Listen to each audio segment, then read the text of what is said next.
40 বছরের বেশি সময় ধরে তুরস্ক সরকারের সঙ্গে সংঘাতের পর নিজেদের ভেঙে ফেলার সিদ্ধান্ত নিল সশস্ত্র গোষ্ঠী কুর্দিস্তান ওয়ার্কার্স পার্টি।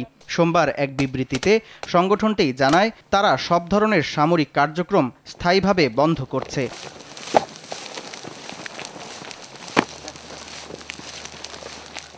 এর আগে মার্চের প্রথম দিকে গোষ্ঠীটির কারাবন্দী নেতা আবদুল্লাহ ওজলানের ঐতিহাসিক আহ্বানে সাড়া দিয়ে তুর্কি সরকারের সঙ্গে যুদ্ধবিরতির ঘোষণা দেয় পিকেকে।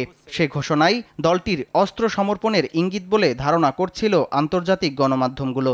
গেল মাসে ইরাকে সংগঠনটির 12তম সম্মেলনে সশস্ত্র সংগ্রামের পথ পরিহারের সিদ্ধান্ত হয় বলে জানায় আল জাজিরা। সংগঠনটি জানায় এখন থেকে কুর্দি রাজনৈতিক দলগুলো গণতন্ত্র প্রতিষ্ঠা ও একটি গণতান্ত্রিক কুর্দি জাতি গঠনের দায়িত্ব নেবে। এছাড়া তারা একটি ঐতিহাসিক মিশন শেষ করেছে বলেও দাবি জানানো হয়।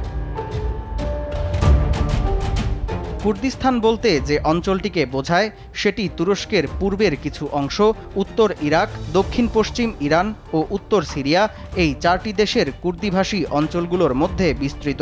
তুরস্কে এর আয়তন সবচেয়ে বেশি, কুর্দিভাষী জনগণের সংখ্যাও বেশি। কুর্দিদের জন্য একটি পৃথক, স্বাধীন ও সার্বভৌম রাষ্ট্রের দাবিকে সামনে রেখে 1984 সালে জন্ম হয় কুর্দিস্তান ওয়ার্কার্স পার্টি পিকেকের। একই বছর থেকে সশস্ত্র সংগ্রামও শুরু করে গোষ্ঠীটি।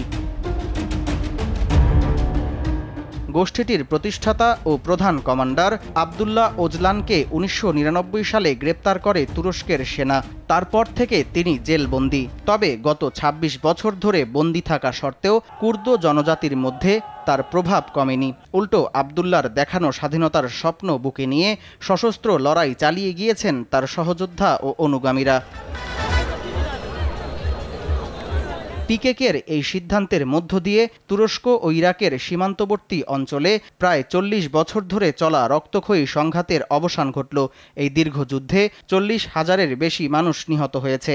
পশ্চিম এশিয়ার 4র্থ বৃহত্তম জনগোষ্ঠী হয়েও কখনো স্বাধীন রাষ্ট্র গড়তে পারেননি কুর্দিরা। পিকেকের নিরস্ত্রীকরণ এবং বিলুপ্তিকে তুরস্ক ও মধ্যপ্রাচ্যের রাজনীতিতে নতুন মেরুকরণের সূচনা বলে মনে করছে বিশ্লেষকরা।